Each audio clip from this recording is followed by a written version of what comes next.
Сегодня мы впервые готовим спрингроллы.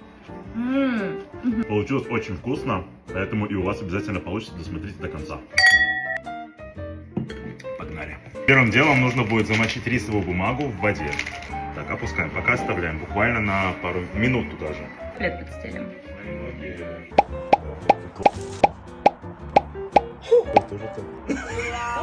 Первый спрингролл хомом, ничего страшного. Как он? Он такой тоненький какой-то. Может быть, в 2 раза?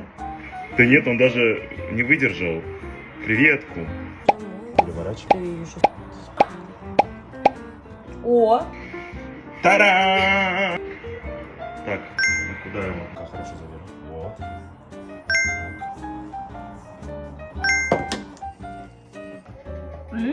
Такая вот красота. Правда вкусно. Ты не берешь камеру?